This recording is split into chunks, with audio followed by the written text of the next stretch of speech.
Okay, welcome back to this series of 20 Logic Game videos. And what we're going to do is just jump right into the next game in the June 2007 practice LSAT. So you want to go in up here in the upper right-hand corner, you'll see where you want to go. Just Google the official LSAT prep test sample PDF and it'll come right up.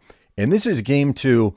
It's much harder than game 1, and it has both grouping and sequencing elements to it. We've talked about sequencing in a very simple sequencing game. This also has grouping elements. And later on, lessons 5 through 20, videos 5 through 20, we'll do games in approximate order of difficulty and also by type. So we'll do a few games, sequencing games in approximate order of difficulty, then grouping in approximate order of difficulty, and then a bunch of games that combine elements of grouping and sequencing and sometimes even other elements, and do those toward the end. This game I will actually come and suggest later in the series that you come back and do this game again once you know more about grouping games. Let's jump into this game.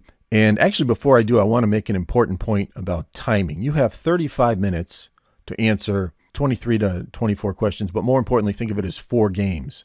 And that's going to equal on average 8 minutes and 45 seconds per game. But of course, averages are just averages, right? Some games are going to be very easy, 5 minutes, 6 minutes. Some are going to be very hard, 12 minutes, 14 minutes. What you should do is spend approximately on each game 1/3 to 1/2 of your time setting up a diagram, going through the rules, setting up a diagram. If you do that, the questions themselves will be much, much easier to answer. So you want to make sure you do that. And so with that in mind, let's take a look at what our question asks, what our rules are. And we are told first that we have 3 films, G, H, and L. So we have G, H, and L. And they will be shown on Thursday, Friday, and or Saturday. Now, if you'll see on the right here, I'm describing this as a game that has elements of grouping and sequencing. The last game we did was a very simple sequencing game, lessons 15 through 20. You'll see that at that point, the lessons are given in approximate order of difficulty. First, a number of sequencing games, then a number of grouping games. So you'll learn more about what grouping games are all about. And then some games that have mixed qualities, sequencing, grouping, and perhaps other qualities, just as this does. So this game has elements of grouping and sequencing. What do I mean by that? Well, Thursday, Friday, Saturday, of course, those days are sequenced. But you can also think of Thursday, Friday, and Saturday as groups in which we will be placing G and or H and L. And within each group, there's also some sequencing. On Thursday, Friday, and Saturday, there will be days, and we'll see a moment in the rules about who has to go last. So a little bit of sequencing involved, both in terms of the arrangement of the groups themselves and in what happens within each group on each of the 3 days. Some complexities to this game. And you'll see up above a recommended amount of time, I say 8 to 10 minutes. Once you've done the 20 lessons and then you do a couple of practice tests, you will become very, very familiar and very comfortable with logic games. This is a game of, I would say, medium difficulty. Let's take a look at the rules. And the first rule, and I'm going to put a little asterisk next to it, a lot of important rules appear in the paragraph before you see the quote list of rules. And one important rule is that G, H, and L, each of them has to appear at least once. So I'm going to write each, I'll write at least once. How about that? That says least. All right, and then after that, I'm actually going to number my rules. So first rule, H is shown on Thursday and no film is shown after it on that day. So that's actually really 2 rules, right? H is shown on Thursday, okay. And then as far as sequencing, I'm going to sort of take this space and put it right up against the end of the day, so to speak. H would come last on that day. All right, so that's rule 1. And since it's in the diagram, I'm not even going to write anything next to number 1 here. We'll just note that you're going to have to look in the diagram. Okay, rule 2. On Friday, G or L, but not both is shown, and no film is shown after it. So Friday, I'm going to write something similar, write that spot next to the end of Friday, and we're told that the last film is either G or L. So here again, this rule, it really is 2 rules. Number 1, G or L, but not both have to appear on Friday. And 2, whichever one appears has to be last. So I'm going to note this, and then things that aren't true or can't be true, I like to put them above the group. So I'm going to write a negative sign. If G or L is chosen, then the other one, L or G, is not chosen. So I'll put a little negative sign in there. And then how about rule 3? Rule 3, on Saturday, G or H, but not both. So similar to rule 2, shown and no film after it. So on Saturday, very similar to the previous rule, now it's going to be G or H that appears last. And I'll write, so running out of room here, but the other one, so H or G will not appear. Okay, so those are our rules. We said G, H, and L have to appear at least once, but they could appear more than once. And where would they go?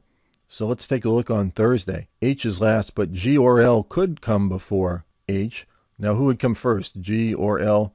Not sure, so I'm actually going to write my blank spaces. I'm going to put little parentheses around them to note that they are optional, so to speak. G or L, G and or L could come before H, either L first or G first. All right, how about Friday? The remaining item could appear, doesn't have to appear, so I'm going to put that space in little parentheses as well. And on Saturday, similar story, either G or H will appear, the other will not. Who else could appear? So we'll put parentheses around that. Well, L could appear on Saturday. And in fact, just to remind myself, maybe I'll even write little question marks underneath these. Okay, so that is my master diagram. Not going to tamper with that, not going to touch that. That's our master diagram. And now we'll take our questions in turn. Now, I will tell you, the first question that appears after almost every game is what we'll call an acceptable situation question. Which of the 5 choices doesn't violate any of the rules? This one is actually pretty hard. On most games, that's usually the easiest question. This one is actually pretty hard. So what do we do here? And you see on the right-hand side, I've got question 6. Well, what we'll do is we'll take one rule, apply it to the answer choices, see what it eliminates. Okay, and then take the second rule, see what it eliminates, etc. So first rule, harvest on Thursday, and nothing appears after that. Well, let's see. Answer A, Thursday, no problem there. Answer B, Thursday, no problem there. Harvest comes last. How about C, no problem there. D, Thursday, G, then H, then L. So answer D violates rule 1. So why don't you pause the video and take a moment to do the same thing. Take rule number 2, apply it to the choices, see what you can eliminate. Then rule number 3, apply it to the choices, see what you can eliminate. And don't forget about, after that, this asterisk I have. There is a rule that is stated in the paragraph itself that can actually eliminate one choice. And then we'll come back and see what you came up with. Okay, so rule 2, what does that get rid of? And I said rule 2, it really is 2 rules, right? It says the last film shown has to be G or L, and it says they can't both appear. Well, let's see. Answer B, answer choice B, you see that both G and L appear, so B is gone. If you keep going down, E also violates that rule. On Friday, you have L followed by H. H is the last film, but that violates rule 2. The last film has to be G or L. You rarely see that. One rule actually allows you to eliminate 2 answer choices. So this question is unusually difficult, to be quite honest with you, as far as the acceptable situation question. But let's take a look at, and here's another, we'll call it an oddity. Rule 3 doesn't eliminate anything. That's something else you almost never see. One of the rules doesn't eliminate anything. Now we'll go back to the rule that's given in the question. Each of the films has to be shown at least once. Look at A. LH, LH. G is not shown. The correct answer is C. Now, which question do I want to take on next? Well, in the last lesson, I said I want to jump to a question that gives me some information. So with that in mind, we're going to come back to 7. That's more of a general question. We're going to jump to 8, and let me jump to a new slide here. So question 8, what are we asked? Well, we're told that once G is shown, L is never shown again. And then we're asked, if that were the case, what's the maximum number of films that could be shown this week? And by the way, this new rule, so to speak, only applies to this question. Doesn't apply to any other questions, only this one. So we're asked to maximize the number of films. Okay, well, why don't I draw my lines down here? And I'm going to note that this is question 8. And why don't I also write in what I know for sure? I know that we have H is the last film on Thursday. And then F, Friday we have G and L, and then Saturday G or H.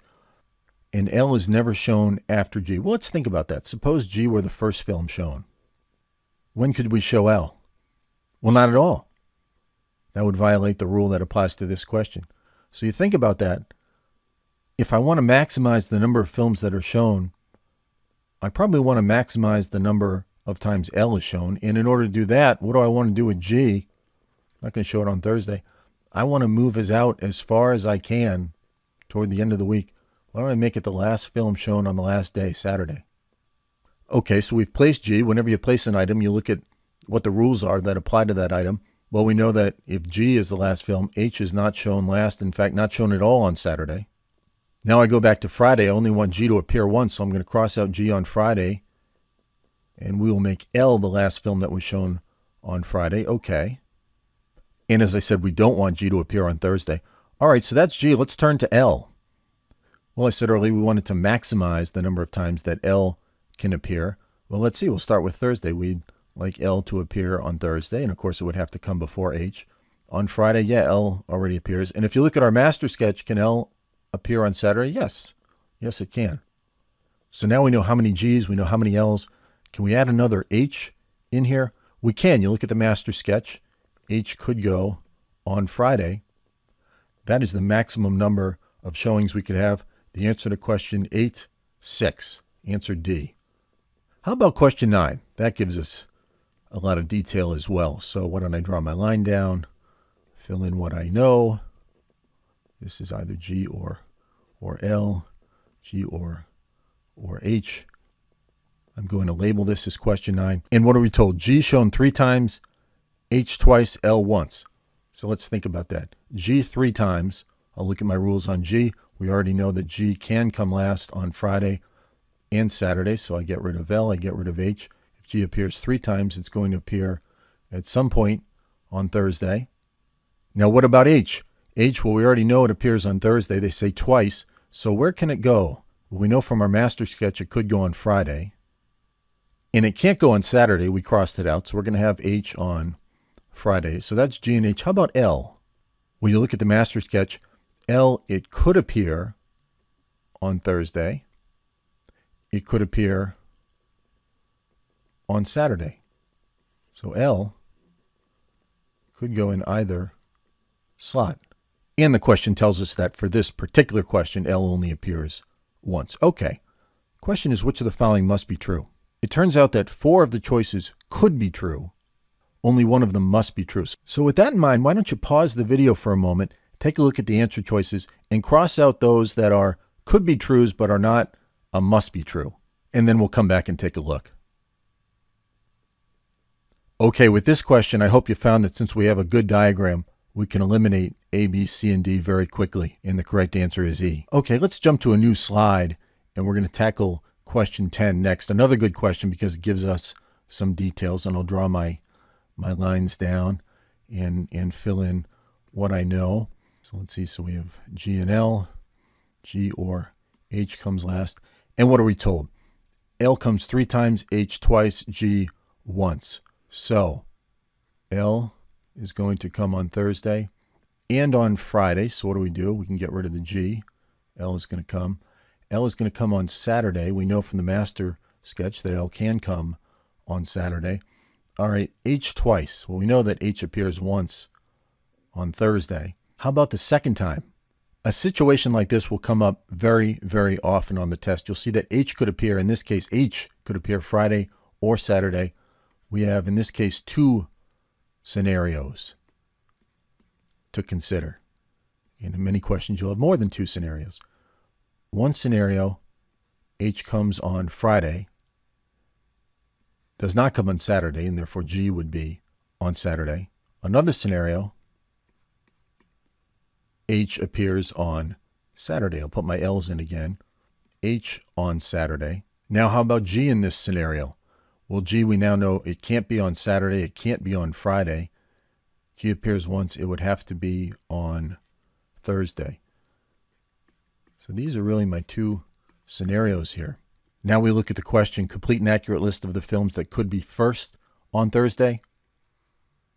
L and G. So that is answer choice D on this question. Okay, now we're going to go back and tackle question 7. Which of the following cannot be true?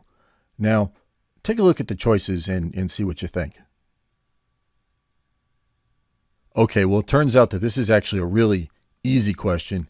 Answer choice A. I wish I could tell you that a broad question like this, a cannot be true question that appears as one of the early questions on the game, is going to be easy and can be solved quickly. Unfortunately, this is kind of a rarity. You're not usually going to be that fortunate. So that's game 2. And if you'd like to leave a comment, we'd be very curious to hear if you have a takeaway, a particular takeaway from this game. Now, before we go, let's take a look at our top 5 list here. It's top 5 things to do within the next week. And number 1, whether you're still in college or if you've graduated, makes a lot of sense to talk to your pre-law advisor. In this video, we're going to give you lots of advice about the application process, but your pre-law advisor is going to know a lot of things they can pass along that is particular to your school and particular to you.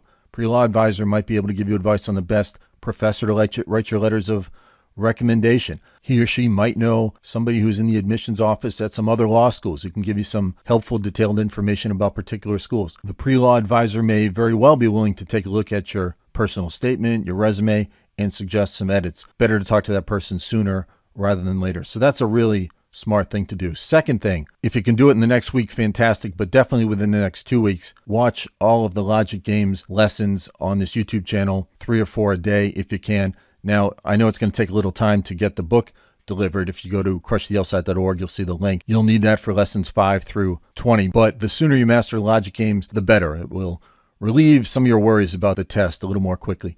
Number 3, choosing a test date. Slots do fill up, and you definitely don't want to find yourself in a situation where you plan to take the test a month from now, you sign up today, you find out that all the slots are taken, and the closest place you can take the test is an hour-and-a-half drive away. So decide when you want to take the test. And I'll note down here, the best times to take it, June, July, and September. If you wait until after that, November or later, you're taking a real risk. When you show up on the test date, could be sick, you could be late. There could be someone in the room who's loud and distracting. Happens all the time. There could be construction going on next door. That's been known to happen many times. You definitely don't want to wait until the last minute. Imagine you schedule the test for November, the date comes, a problem comes up, and for whatever reason, you find that you have to take the test again in January. And meanwhile, the same time that when you're applying for law school, do you really want to have to study for the law exam again and apply? You definitely want to avoid that. Number 4, recommenders hate to be asked at the last minute to write a recommendation. So be sure to get in contact with that person or those people as soon as you can. 2 recommendations is ideal. 2 letters is ideal. And then finally, how long should you study for the LSAT? Spend as much time as you would spend on a 1-semester college course. At least 16-week study plan, let's say 8 to 10 hours a week for about 16 weeks. If you visit our website, give you some guidelines on setting up a good study plan.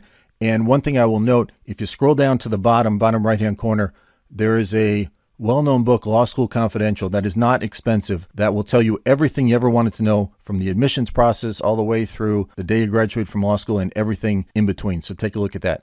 Hope you found this video helpful. If you did, please click the like button, share it with your friends. Be sure to subscribe, and we'll see you in the next video.